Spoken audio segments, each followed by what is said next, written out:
आज मैं बहुप्रतीक्षित फिर से एक बहुत बढ़िया साधना लेके आया हूँ और ये है भगवान शिव के महाकाल स्वरूप महाकाल भैरव की। और इनकी साधना के बारे में लगभग सभी लोग जानते हैं, लेकिन इसको किस तरह से किया जाता है इसके बारे में कम ही लोग जानते हैं। ये सात्विक और तामसिक दोनों प्रकार से इनकी साधना की जाती है।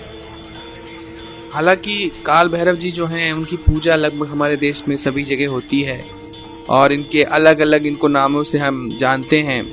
महाराष्ट्र में जो है खंडोबा जो कहते हैं उन्हीं का ही रूप हैं और वहाँ के जो खंडोबा की पूजा जो है ग्राम गांव में होती है। दक्षिण भारत में भैरव जी जो हैं उनका नाम शास्ता कहा जाता है और भयदायी उग्र देवता के रूप में इनको मान्यता मिली हुई है। भूत प्रेत पिशाच पूतना कोटरा रेवती इत्यादि की गणना जो भगवान शिव के जो है अन्यतम निम्नतम गणों में की जाती है। ये जो है आपत्तियों के अधिदेवता भी हैं और प्रलय के देवता के रूप में जो है ये सेनानायक कहलाते हैं। शिव पुराण के अनुसार कार्तिक मास के कृष्ण पक्ष की अष्टमी की जो आधी रात होती है उसमें भगवान शंकर के अंश से भैरव जी की उत्पत्ति मानी जाती है और इस तिथि को काल भैरव अष्टमी के नाम से भी जाना जाता है।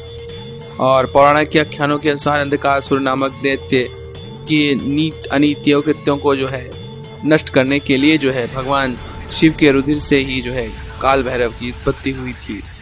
और ये अद्भुत है इनका सब कुछ। तो अब मैं आपको शुरू करता हूँ और बताता हूँ कि इनकी साधना के लिए आपको क्या करना है। तो पहले तामसिक साधना की मैं बात करता हूँ।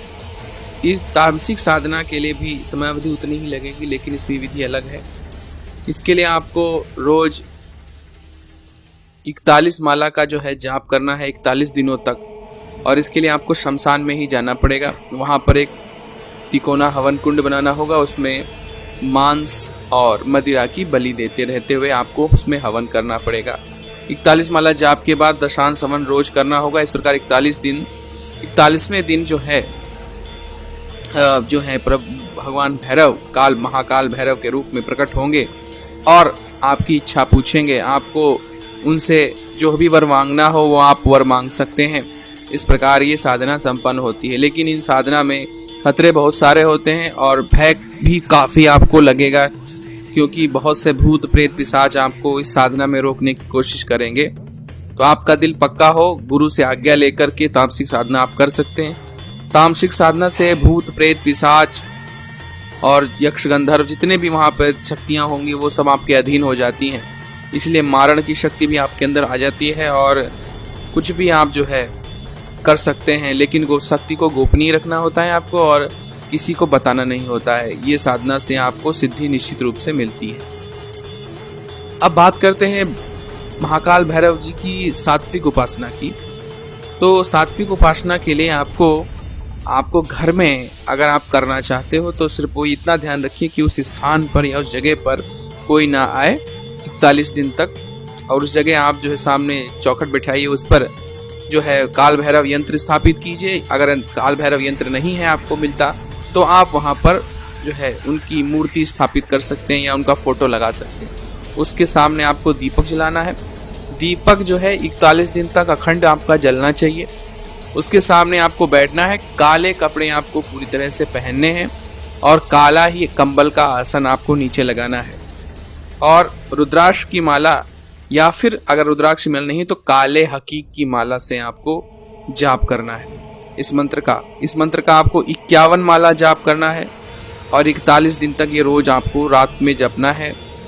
समय होगा रात्रि के 11 बजे से 3 बजे के बीच में आपको इस साधना को करना होगा। बिल्कुल एकांत होना चाहिए, जनशून्य। आपके कमरे को अगर आप अपना जनशून्य बिल्कुल बना लीजिए। कोई किसी तरह का जो कोलाहल वहाँ नहीं होना चाहिए, बिल्कुल शांति होनी चाहिए। अगर आपका कोई घर में ऐसा जगह है तो वो जगह दरवाजा घर पूरी तरह से बंद कर लीजिए और 41 दिन तक अखंड दीपक आप वहाँ जला के रखिए। 41 दिन तक दीपक बुझना नहीं चाहिए। इस प्रकार से आप जब साधना करेंगे तो 41वें दिन से पहले ही या 41वें दिन जो है महाकाल भैरव जी दर्शन देंगे। हाँ, इसमें आपको दशांश हवन भी करना होगा। आप रोज दशांश हवन कर सकते हैं या फिर अंतिम दिन पूरी तरह से दशांश हवन कर सकते हैं। तो अगर आपका रोज का जाप को हुआ उसका दशांश हवन आपको करना है या फिर आप प्रतिदिन उसका दशांश हवन कीजिए। हवन में आपको काले तिलों से जो है हवन करना है। इसमें आपको जब हवन कुंड जो हो आपका बनाया होगा उस पर आपको काले तिलों से ही केवल हवन करना है और किसी चीज़ से हवन नहीं करना है। तो इस प्रकार से आप ये साधना कर सकते हैं और इससे भगवान काल भैरव, महाकाल भैरव, उनके ही अलग अलग नाम हैं, ये वो प्रकट होंगे और आपकी इच्छा पूरी करेंगे और आपकी सिद्धि लगातार बनी रहेगी। अगर इस मंत्र का आप लगातार उसके बाद भी जाप करते रहे तो उन्हें साक्षात आप रोज देख सकते हैं और उनसे जो भी कार्य है वो आप अपना संपन्न करवा सकते हैं। तो इस प्रकार से बहुत ही ये शक्तिशाली साधना है और इनके सामने कोई भी नहीं टिक पाता है कि प्रचंड देवताओं में इनकी गिनती है और ये अद्भुत साधनाएं हैं। इसीलिए कहता हूँ गुरु के निर्देशन में इनको करना चाहिए और एक बार इसकी सिद्धि मिलने पर आप कुछ भी कर सकते हो। बहुत ही शक्तिशाली होते हैं और बाकी कोई साधारण साधना इनकी बराबरी नहीं करती है।